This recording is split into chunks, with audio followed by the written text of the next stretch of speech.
오늘 여러분과 함께 나눌 말씀은 예수님께서 고난을 통해 살리고자 하신 사람은 무지한 자들이었습니다. 무지한 자들이었다는 제목으로 은혜를 나누고자 합니다. 여러분, 우리는 보통 누군가를 비난할 때 그 사람이 정말 너무 무책임하거나 아니면 악하거나 이기적일 때 더 많이 비난을 합니다. 사람이 어떻게 그럴 수가 있느냐, 우리 그렇게 보통 말을 하죠. 그러나 무지한 자들, 뭘 잘 모르는 사람에 대해서는 그냥 몰랐으니까 그 사람은 몰라서 그런 거야, 이런 식으로 우리가 면죄부를 주기도 합니다. 당연히 무지한 사람은 나는 몰라서 그런 것이라고 또 자신을 변호하려고 들 것입니다. 내가 몰라서 그런 거예요. 우리 그렇게 말합니다. 근데 하나님께서도 그러한 무지에 대해서, 그렇게 무지함에 대해서 책임을 묻지 않으실까요? 그렇지 않을 것입니다. 그러니까 우리는 회개 기도를 드릴 때 알고 지은 죄, 자범죄에 대한 그런 기도도 우리가 회개도 하지만 모르고 지은 죄에 대해서도 우리가 회개하지 않습니까? 그 죄를 용서해 주십사 십자가 앞에 엎드려 그 죄까지도 우리가 자복하는 것입니다. 그러게 볼 때 무지하다는 것은 결코 변명이 될 수 없습니다. 무지하다는 것은 자랑도 프리패스도 아닌 우리가 반드시 극복해야 될 우리의 어리석은 모습일 것입니다. 그러므로 말씀의 제목 무지한 자들이었습니다라는 제목을 가지고 주님께서 살리고자 하신 자들 중에는 이런 무지한 자들도 있었다는 것을 깨달으면서 우리 주님 앞에서 우리 자신을 돌아보시기를 주님의 이름으로 축원합니다. 우리 고난주간 이제 이 특별 새벽 기도회 동안 명백하게 자기중심적으로 죄를 짓는 사람들에 대해서 우리가 나누었습니다. 예수님은 그런 자들에게 당하셨고 바로 그런 자들임에도 불구하고 우리 주님은 살려주시려고 했다는 사실입니다. 근데 오늘은 좀 특별하지 않은 사람들, 이 특별하지 않은 사람들에 대해서 우리가 좀 생각해 보고자 합니다. 별로 눈에 띄지 않는 사람들, 별로 깨어있지 못한 좀 어떻게 보면 무뎌 보이는 사람들. 그러나 여러분, 그로 인해서 인류 역사에 벌어지는 엄청난 비극에 대해서 제대로 반응하지 못했던 그런 좀 어떻게 보면 엑스트라 같은 영화로 말하면 엑스트라 같은 그런 인물들에 대해서 우리가 살펴보기를 원합니다. 여러분, 첫 번째 인물은 구레네 사람 시몬인데 여러분, 그런 시몬이 무지한 자들 중에 하나였습니다. 우리 26절을 같이 읽어보겠습니다. 시작. 그들이 예수를 끌고 갈 때 시몬이라는 구레네 사람이 시골에서 오는 것을 붙들어 그에게 십자가를 지워 예수를 따르게 하더라. 여러분, 구레네 사람 이 시몬, 그는 처음에는 예수님을 잘 몰랐을 것입니다. 그냥 풍문으로 들은 정도로 그래서 그냥 궁금증을 가지고 도대체 예수가 어떤 사람이야? 그 사람이 이번에 십자가형을 당한다며. 그래서 궁금해서 그 현장에 이렇게 있었는데 이제 강제적으로 그냥 예수님의 십자가를 지게 되었습니다. 여러분, 그가 어떻게 되었을까요? 여러분, 그렇게 억지로 보니까 구경하다가 로마 병정들이 야, 어이 힘 좀 쓰는 젊은이 일로 와 그래갖고 그냥 짊어진 거예요. 그는 어떻게 되었을까요? 그는 강제로 자기가 예수님이 불쌍해서 도와드리고 싶어서 그랬다기보다는 어떻게 보면 강제로 끌려갔을지도 모르는데 어떻게 되었을까요? 그는 틀림없이 예수님을 믿는 사람이 되었을 것입니다. 그렇기 때문에 구레네 사람 시몬이라고, 그리고 마가복음에서는 알렉산더와 루포의 아비인 구레네 사람 시몬이라고 그의 이름이 기록되었다는 것은 그가 강제로 십자가를 졌으나 그 덕분에 믿음의 사람이 되었음에 틀림없습니다. 그렇잖아요. 그 당시에 무슨 기자가 있었던 것도 아니고 신문 기사로 이렇게 인터뷰하면서 어디 분이십니까? 이렇게 물어본 것도 아니고 그냥 역사에 그냥 이렇게 사라져 버릴 그런 인물인데 그의 이름이 그렇게 구체적으로 나왔다는 것은 여러분, 그 이후에 그가 예수님 믿는 공동체 속에서 바로 그 크리스찬 공동체 속에서 있었기 때문에 그렇게 그의 이름이 이렇게 회자되었을 것입니다. 두 번째 인물은 애통해하는 큰 무리들과 섞여 있던 자들이었습니다. 27절 말씀 같이 읽겠습니다. 시작. 백성과 및 그를 위하여 가슴을 치며 슬피 우는 여자의 큰 무리가 따라오는지라. 아멘. 여기 보니까 큰 무리들, 아마도 그들 대부분은 예수님을 따랐던 그런 여인들이었을 것입니다. 그렇기 때문에 막 가슴을 치면서 슬퍼했다고 했습니다. 마치 가슴을 도려내고 그 치고 때리는 것 같은 그런 고통을 느꼈다는 것입니다. 그들은 마음을 도려내는 아픔을 억누를 길이 없어서 막 소리내어 울었노라고 성경은 그렇게 기록합니다. 그런데 그들 모두가 정말 확실하게 지금 그 의미를 제대로 알고 눈물을 흘렸을까요? 여러분, 정말 그들이 그렇게 막 눈물은 흘렸지만 그 의미를 제대로 알고 흘렸을까요? 심지어 예수님을 따랐던 그런 여인들조차도, 정말 예수님을 잘 알고 있던 여인들조차도 그 애절하게 눈물을 흘렸으나 정말 하나님의 아들이 나의 죄를 위해서 십자가에서 흘렸다고 하는, 대속의 피를 흘렸다고 하는 그 의미를 제대로 깨달았겠느냐는 말입니다. 여러분, 예수님께서 하신 말씀을 보면 그들이 제대로 깨닫지 못했을지도 모르겠다는 생각이 듭니다. 28절, 예수께서 돌이켜 그들을 향하여 이르시되 예루살렘의 딸들아, 나를 위하여 울지 말고 너희와 너희 자녀를 위하여 울라. 그들이 정말 울어야 될 이유가 예수님 때문이었을까요? 여러분, 고난주간 우리도 마찬가지입니다. 정말 우리가 울어야 될 이유가 예수님 때문일까요? 얼마나 아프셨을까? 얼마나 괴로우셨을까? 얼마나 불쌍한가? 여러분, 우리가 예수님을, 하나님의 아들을 우리가 동정할 그런 이유가 있겠냐는 말입니다. 여러분, 우리의 그런 어떤 눈물은 예수님을 동정하기 위함이 아니어야 합니다. 예수님을 동정하기 위해서 피조물인 우리가, 아무리 예수님이 우리의 죄를 위해서 죽으셨다고 한들 피조물인 우리가, 구원받아야 될 대상인 우리가 예수님을 동정할 수 있을까요? 우리가 예수님을 동정해드릴 그런 자격이 있을까요? 여러분, 그렇지 않습니다. 예수님의 경고는 분명하십니다. 너희들을 위하여 울게 될 것이다. 너희들을 위하여 울게 되는데 오히려 그때가 되면 자녀가 없기를 바라게 될 것이다. 차라리 생매장 되기를 바라게 될 것이다. 너희의 그 비참해질, 너희의 그 끔찍한 그 저주를 생각하면서 그것을 위하여 울라고, 죄악의 저주 앞에 어떻게 너희들이 어떤 모습이 될지를 놓고 그것 때문에 가슴을 치면서 그것 때문에 정말 애절하게 울어야 된다라고 그렇게 경고하셨습니다. 하나님의 심판을 두려워하며 울라고 말씀하셨던 것입니다. 여러분, 얼마나 무서운 일입니까? 여러분, 세 번째, 불 주변에 앉아 베드로를 괴롭게 했던 사람들도 있었습니다. 그들은 무슨 일이 일어나는지도 잘 몰랐을 것입니다. 예수님이 죄 없으신 분이라는 사실도, 예수님이 지금 불법으로 재판을 받으시고 사형 언도를 받게 될 것이라는 사실도 잘 몰랐습니다. 그냥 웅성웅성 모여서 이렇게 제법 많은 사람들이 그렇게 있었을 것입니다. 그들은 하나님의 아들이 죄 없으신 그 메시아가 십자가에 매달려 죽으시는 그 끔찍한 사건을 목도했습니다만 뭘 잘 몰랐습니다. 무슨 일이 벌어지고 있는지, 이게 불법으로 지금 재판이 되는지 그런 것도 잘 몰랐습니다.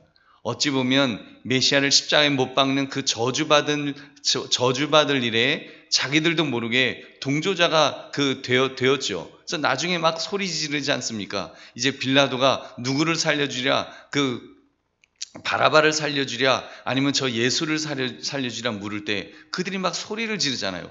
예수를 십자가에 못 박아라, 예수를 십자가에 못 박아라 소리 지르면서 그 흥분했던 그 백성들, 결국 그러한 결정으로 인해서 그들의 말대로 자손들이 저주를 받는 비극이 벌어졌음을 목도해야 됩니다. 마태복음 27장 25절에 보면 백성이 다 대답하이르되 그 피를 우리와 우리 자손에게 돌릴지어다 하고는 하면서 그렇게 소리질렀던 바로 그 백성들 말입니다. 얼마나 무서운 저주를 자신들과 자신들의 후손들에게 하고 있었는지요. 무지했기 때문입니다.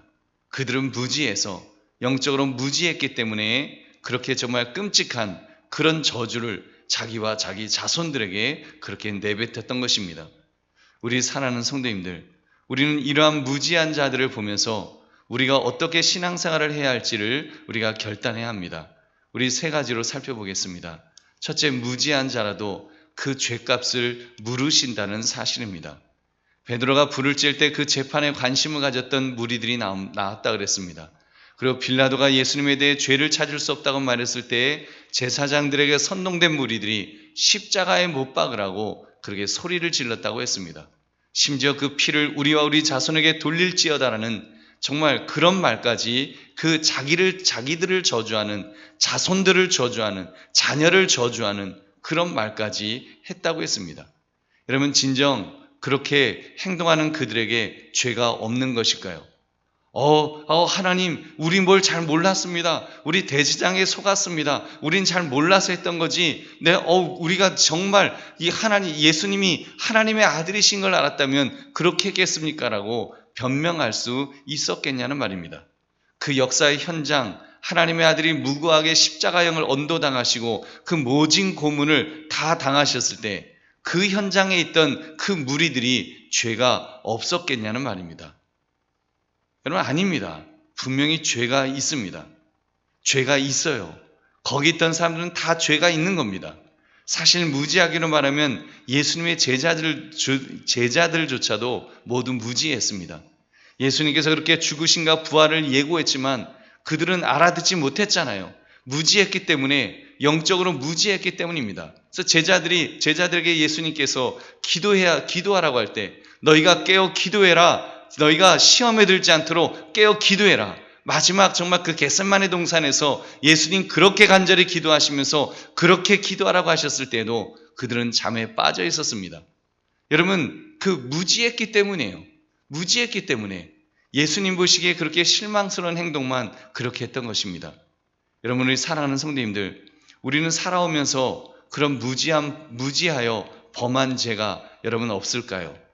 알고 지은 죄도 있지만 사실은 모르고 지은 죄, 우리 모르고 지은 죄도 분명히 있을 것입니다.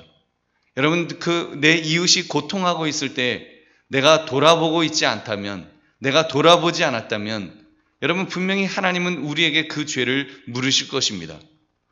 예수님, 하나님, 제가 언제 그런 사람을 만났다는 말입니까? 언제 정말 그런 사람이 나에게 도와주세요. 나 너무 힘들어요. 그런 말 한 적도 없어요. 나 몰랐어요. 그 사람들이 그렇게 힘들어하는지, 그렇게 고통하고 있는지 나 몰랐다니까요. 얘기해주지 않았다니까요. 몰라서 그랬어요. 여러분, 그렇게 자기의 무지를 주장하겠지만 주님은 틀림없이 그 책임을 물으신다라고, 주님은 책임을 물으시겠다라고 그렇게 말씀하였습니다. 여러분, 그 한 예가 심판대 앞에 선 자들입니다. 잘 아시는 내용입니다. 심판대 왼쪽의 선 자들이 자기들은 아무 죄가 없다고 주장했습니다. 몰라서 그랬다고, 우리는 본 적도 없다고, 만난 적도 없다고. 그런데 그때 하나님께서 이렇게 책망하신다고 하였습니다. 우리 마태복음 25장 42절부터 45절 같이 읽겠습니다. 시작. 내가 줄일 때에 너희가 먹을 것을 주지 아니하였고, 목마를 때에 마시게 하지 아니하였고, 나그네 되었을 때에 영접하지 아니하였고, 헐벗었을 때에 옷 입히지 아니하였고, 병들었을 때와 옥에 갇혔을 때에 돌보지 아니하였느니라 하시니, 그들도 대답하이르되 주여, 우리가 어느 때에 주께서 줄이신 것이나 목마르신 것이나 나그네 되신 것이나 헐벗으신 것이나 병드신 것이나 옥에 갇히신 것을 보고 공양하지 아니하더이까. 이에 임금이 대답하이르시되 내가 진실로 너희에게 이르노니 이 지극히 작은 자 하나에게 하지 아니한 것이 곧 내게 하지 아니한 것이니라 하시리니 아멘.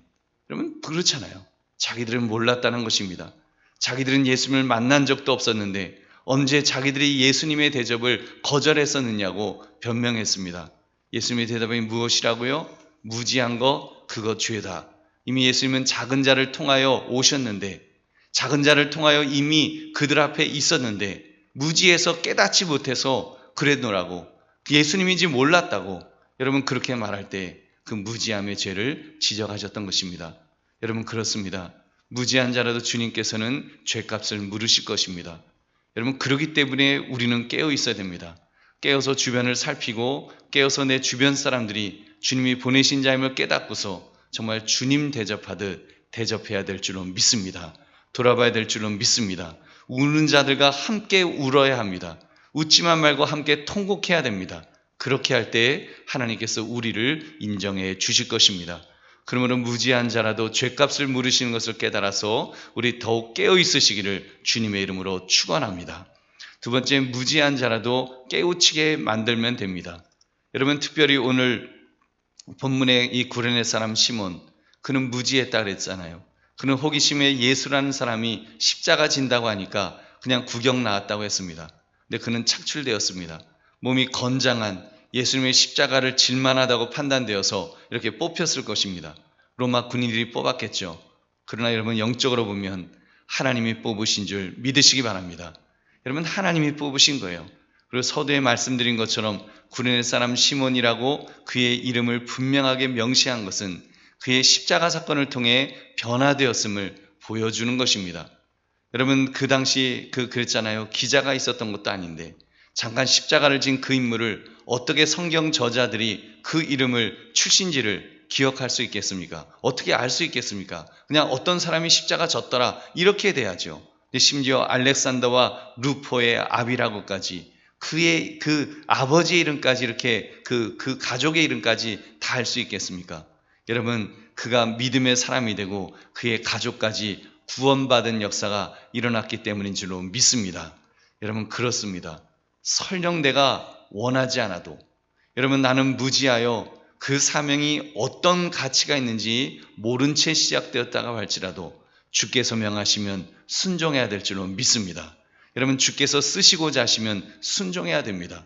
여러분, 주께서 필요해서 우리에게 명령하실 때 우리가 순종하면, 잘 몰라서 순종하고 또 우리가 때로는 마음이 동하지 않아도 그 말씀에 순종하면 여러분, 하나님께서 기뻐하실 줄로 믿습니다. 그리고 하나님은 더 큰 것으로 그렇게 갚아 주실 것입니다. 그 사람은, 구레네 시몬은 그냥 십자가 한번 잠깐 지는 거, 좀 무거운 거 그거 지는 것뿐이었지만 여러분, 하나님은 그의 그 모든 것을 기억하셨습니다. 그리고 그에게 그 영생의 그런 복을 주시고 그 지방까지도 그 복을 주시는 그런 놀라운 복을 주신 줄로 믿습니다. 여러분, 그러므로 설령 무지하다 할지라도 주께서 명하시는 일에는 늘 순종할 수 있기를 주님의 이름으로 축원합니다. 세 번째, 무지한 울음이 아니라 우리는 정말 올바른 눈물을 흘려야 될 것입니다. 사실 이 말씀이 가장 중요한 내용입니다. 우리는 무지한 중에도 울 수 있습니다. 우리 무지해도 울 수 있어요. 특히 지금 같은 고난주간 우리는 주님의 십자가 고난을 생각하면서 눈물을 흘립니다. 커다란 대못이 예수님의 손과 발목에 살을 뚫고 들어가서 박힐 때 얼마나 아프셨을까. 십자가 들려서 세워졌을 때 체중에 그 예수님의 몸이 심하게 흔들리면서 정말 그 못 자국과 그 발에 뚫려 있던 그 못이 얼마나 그 예수님의 신경을 자극했을까. 그런 거 생각하면 인간이 상상할 수 있는 고통 그 이상이었을 것입니다. 그래서 우리는 주님께서 얼마나 아프셨을까, 얼마나 아프실까, 주님의 고난을, 여러분, 눈물이 나오지 않을 수가 없어요. 그런 복음성도 부르면서 우리는 눈물을 막 흘립니다. 그러나 여러분 성도님들, 우리는 무지한 울음이 아닌 정말 올바른 눈물을 우리는 흘려야 될 것입니다. 그것은 그 십자가의 고통은 바로 나의 죄로 인한 고통이라는 것을, 내 죄로 인한 고통이었음을 우리는 깨달아야 됩니다. 내가 당해야 될 고통, 내가 그렇게 십자가에 매달려 죽어 마땅한데 주님께서 나를 대신해서 그 죽으셨음에 우리는 사실 감사의 눈물을 흘려야 되는 거예요. 여러분, 고난주간의 눈물은 감사의 눈물입니다. 동정의 눈물이 아니라니까요. 우리가 무슨 자격으로, 피조물인 인간이 무슨 자격으로 우리가 창조주를 향해서 우리가 동정의 눈물을 흘릴 수가 있겠습니까? 여러분, 우리는 정말 감사의 눈물을, 하나님, 나 같은 죄를 위해서 하나님의 아들이 십자가에서 그렇게 모진 고난을 당하셨군요. 여러분, 그 사실 앞에 우리는 감사해야 될 줄로 믿습니다. 그렇게 우리의 신앙은 예수 그리스도 중심이 되어야 합니다. 예수님만 바라보고 예수님만 의지해야 됩니다. 그리고 그 눈물조차도 예수님을 향한 눈물이 아니라 지금도 예수 믿지 않고 죽어가는 수많은 영혼들을 향해서 그들에게 닥칠 그 죄악의 진노에 우리가 두려워서 눈물을 흘려야 될 것입니다. 오히려 정말 우리들이 앞으로 당하게 될, 정말 안타까워하면서 우리 가족이, 우리 친지가, 우리 동료가, 우리 이웃이 그 끔찍하게 당하게 될, 십자가의 형벌보다 더 끔찍하게 당하게 될 그 지옥의 형벌을 생각하면서 우리가 두려워하고 우리가 눈물을 흘리면서 우리가 안타까움에 그런 눈물을 흘려야 될 줄로 믿습니다. 여러분, 그래서 정말 우리가 울어야 한다면 그렇게 믿지 않는 나의 가족을 위해서, 나의 친구를 위해서 그렇게 울 수 있는 저와 여러분 되시기를 주님의 이름으로 축원합니다. 여러분, 요즘 우리가 무지해서는 안 될 것입니다. 너무 많은 사건들이 일어나잖아요. 여러분, 특별히 우리가 정말 흘려야 될 눈물은 우크라이나를 위해서 기도하면서 우리가 눈물을 흘려야 될 것입니다. 얼마나 많은 사람들이 정말 그렇게 그 말도 안 되는 일들이 21세기에 그런 일들을 당하고 있는 그들을 불쌍히 여기면서 우리가 눈물을 흘려야 될 것이고, 여러분 정말 백신 피해자 같은 그런 분들 잘 드러나지도 않잖아요. 매스컴에도 잘 나오지도 않잖아요. 그러나 정말 그들이 기가 막힌 일들이 벌어지더라고요. 정말 그 백신을 맞고서 아들이 한순간에 해병대 제대한 지 얼마 안 된 그 아들이 그 뇌출혈이 와갖고 사람이 완전히 절반이 완전히 제대로 기능을 못하는 거예요. 그런 상황에 그렇게 된 그런 모습들을 보면서 정말 그런 일들이 우리 주변에 백신 피해자뿐만 아니라 우리 살아가면서 얼마나 많은 끔찍한 일들이 일어나고 있습니까? 어떻게 그런 일이 벌어질 수 있는지를 우리 주님께 고백하면서, 그리고 어떻게든 또 돕는 손길을 고민하면서 우리가 그렇게 기도하고 또 작정해야 될 것 있으면 작정하고 그래야 될 것입니다. 그노는 무지한 울음이 아니라 우리 올바른 눈물을 흘릴 수 있는 깨어있는 그런 성도가 되시기를 주님의 이름으로 축원합니다. 말씀을 맺습니다. 무지한 자들이 있었다 그랬습니다. 무지하다는 것은 잘 모른다는 것, 전혀 몰랐다는 것, 여러분, 그러나 그것이 하나도 변명이 될 수 없다는 말씀을 드렸습니다. 무지에 대한 죗값을 물으신다는 사실 앞에 우리 정말 정신을 똑바로 차립시다. 여러분, 무지한 자라도 깨우치게 만듭시다. 무지한 울음이 아니라 우리는 정말 올바른 울음, 우리는 정말 울어야 될 자들을 위해서 울 수 있는, 나를 위해서 울고 나의 이웃을 위해서 울고 지구촌의 누군가를 위해서 울어줄 수 있는 여러분 그런 우리가 되어야 될 것입니다. 그럼 오늘 말씀의 제목 무지한 자들이었습니다라는 제목처럼 무지가 아닌 영적으로 깨어있는 저와 여러분 되시기를 주님의 이름으로 축원합니다.